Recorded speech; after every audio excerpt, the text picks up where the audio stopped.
Voilà, nous sommes maintenant en compagnie de Marie-France Mar Adamczynski. Voilà, j'espère que je n'ai pas trop écorché.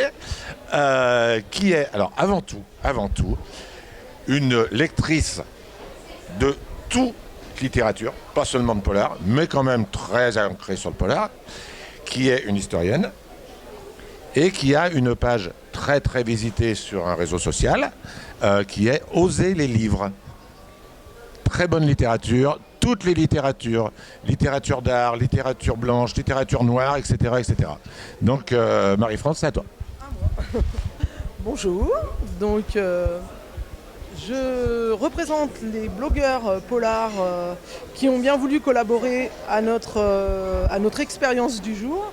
Donc pour parler de leur blog déjà d'une part, parce que c'est un des, je pense, des secteurs les plus intéressants au niveau littérature actuellement pour vous conseiller et vous orienter dans vos lectures. Je vous conseille de faire des tours donc, sur une dizaine de blogs répertoriés qui sont vraiment sympas. Alors, nous avons fait, nous, notre choix.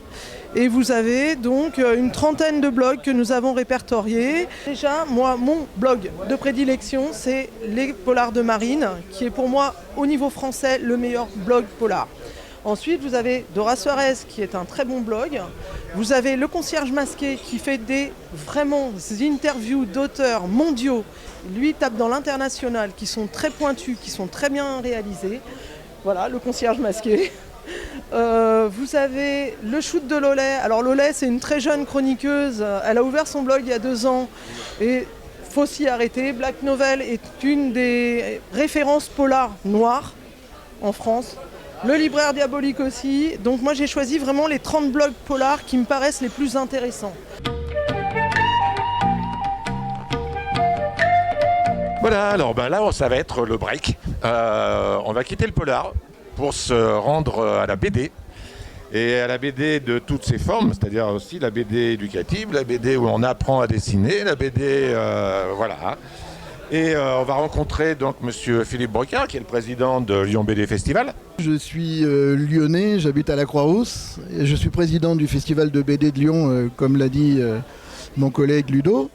Et mon activité, c'est la pédagogie et la BD. C'est-à-dire que j'interviens dans les écoles, j'ai des ateliers à l'année à Écully, et j'ai toute une série d'albums pour apprendre à dessiner. Sous toutes les techniques, ça va du dessin franco-belge au manga, à l'héroïque fantasy, etc. Et donc aujourd'hui, je suis avec mon collègue Thierry, qui applique cette technique pour apprendre aux enfants et aux adultes à dessiner de manière très simple, pour que personne ne soit en échec. C'est un peu le même processus que les festivals de BD. Le matin, il y a les aficionados qui arrivent, qui sont là pour trouver la bonne affaire. Et puis après, au fil de la matinée, il y a les familles qui arrivent et c'est un autre public. Et... Non, il y a quelques ressemblances. Par contre, c'est effectivement improbable de faire ça aux puces, mais j'adore faire des choses qui sont improbables comme ça. Alors moi justement, j'apprends avec la méthode de Philippe, je la mets en pratique pour les enfants, puis même les adultes, parce que ça marche aussi pour tout le monde. Donc j'apprends justement à leur montrer qu'avec des formes géométriques très simples, on peut y arriver, tout le monde peut arriver à dessiner en fin de compte. Et tout le monde sait écrire, tout le monde sait dessiner, mais il faut juste qu'on donne un peu les petites clés, les petites choses pour permettre d'y arriver, voilà.